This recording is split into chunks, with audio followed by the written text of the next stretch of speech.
1240.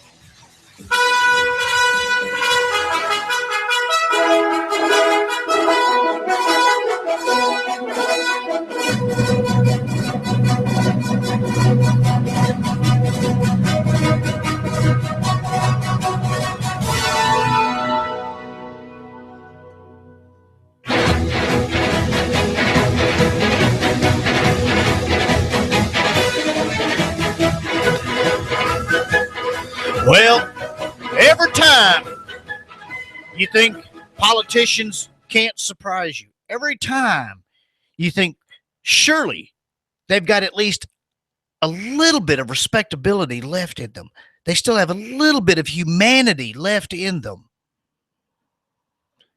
But the American government just keeps getting worse and worse and worse. Breaking news: the Senate vote on withholding the funding from Planned Parenthood has just taken place, and the final vote was 53 to 46. Now, on the one hand, that seems like good news, 53 to 46, but President Obama has already stated that he was going to veto any bills that got sent to him. And in that this did not meet the 60 vote requirement, that means that Planned Parenthood will continue to be paid to kill babies. It's that simple. Planned Parenthood is being allowed to kill babies by the United States government.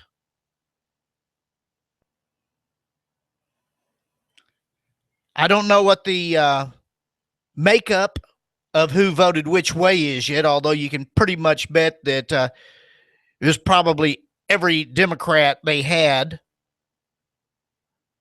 that voted, but that voted to save Planned Parenthood.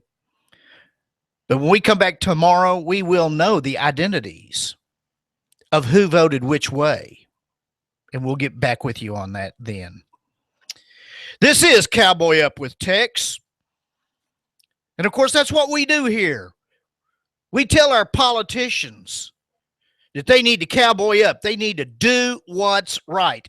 And folks, we have right here 46 politicians who did not do what is right, who did not care for children.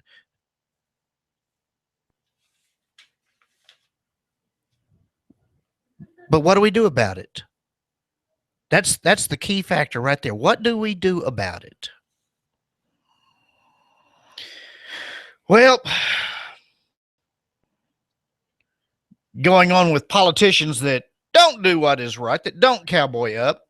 Well, of course, we've all known that Barry Obama isn't big on the idea of separation of powers. Many times, most notably, of course, on illegal immigration and gun rights, our commander-in-chief has tried to use extra constitutional methods to get around the concept of checks and balances. You know, he's got a phone, he's got a pen, he'll do whatever he has to do to either do what he wants done or to prevent others from doing what needs to be done. Well, there is at least one Democrat out there that still has a soul. And if his account is correct, the president may be preparing for the biggest constitutional end run of his career. And it's on the Iranian nuclear deal. Like we didn't see that coming, right? Well, Obama is saying that if Congress doesn't play ball on approving the Iranian deal, well, he just might go ahead and do it anyway. Well, excuse me, Mr. Constitutionalist, Mr. Teacher who specialized in the Constitution. That violates the Constitution and the law. The mere fact that, well, he can't do it won't stop him. In fact, you notice how Kerry sidestepped the issue? Kerry was asked about it, and Kerry just, I'm not going to answer hypotheticals. So he just didn't answer the question. But Obama, yeah, Obama, man. You know, if Obama does this and isn't made to answer for it, or if he isn't stopped, that's the end of our constitutional republic and the actual beginning of a dictatorship. And of course, a lot of people have been saying this for a while, but it just keeps getting more and more obvious that that's the direction everything's headed.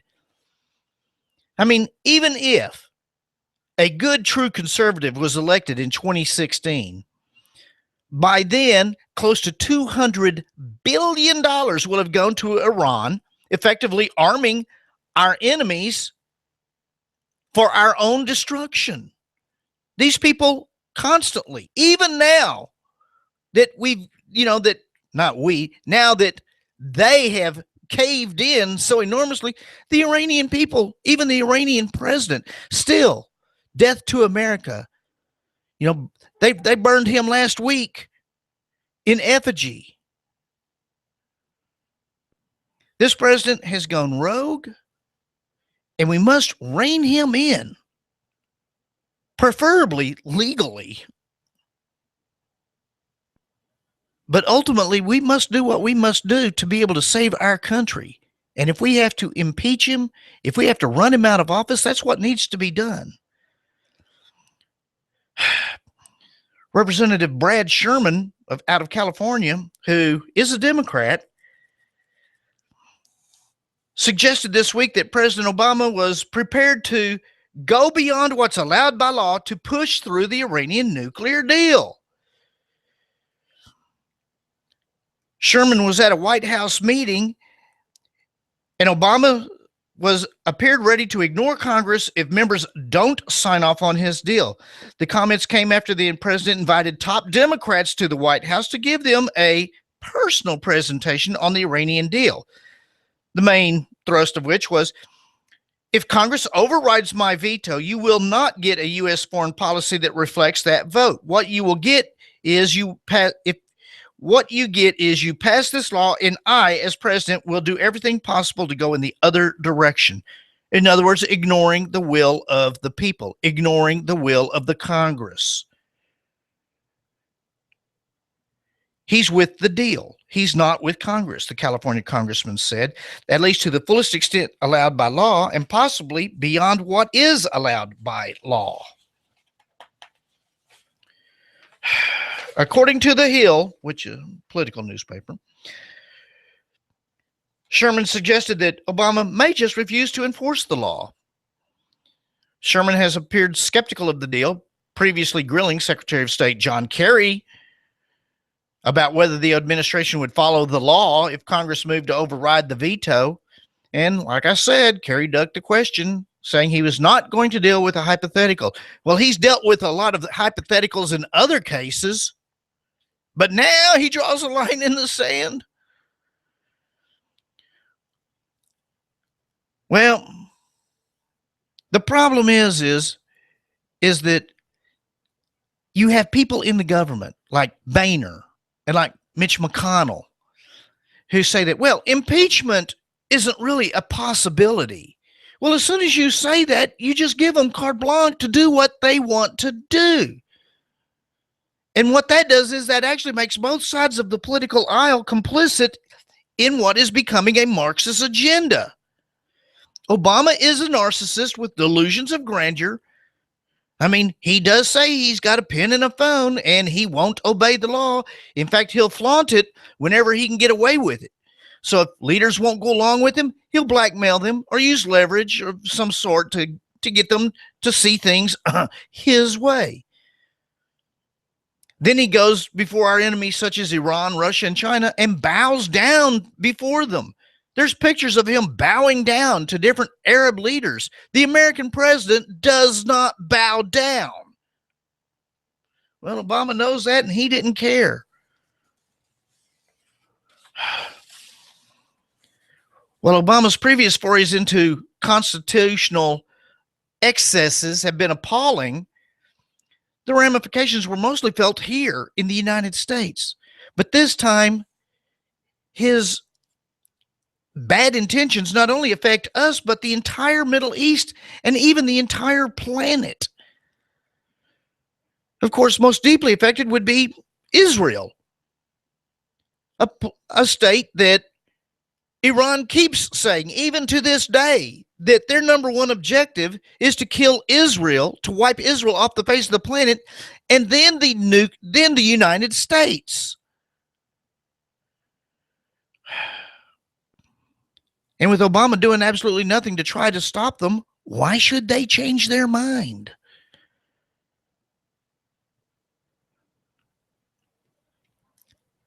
You know, for once, Congress seems relatively united to strike down any plan that would endanger Israel, and yet the president seems determined to ignore the Constitution yet again, deciding that he knows better than anybody else, including the founders.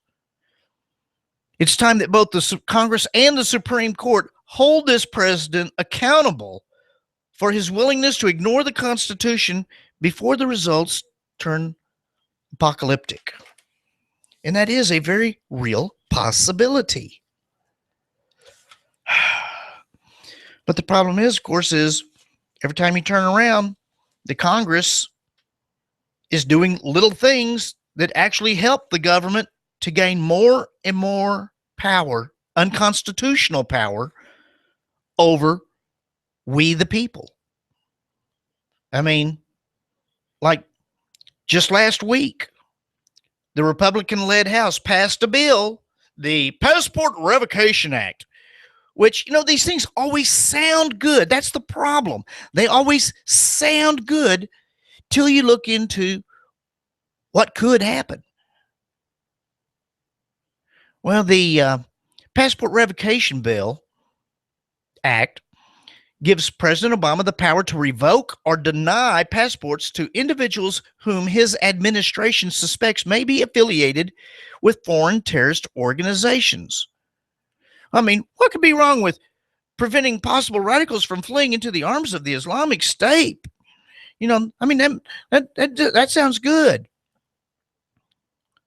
But what it also does is it gives Obama the right to deprive Americans of their constitutional rights without a jury trial, buried down in the fine lines, the fine wording. The bill allows the government to effectively rob us of our passports if they think you are guilty, regardless of whether you are actually guilty. They can unilaterally, with no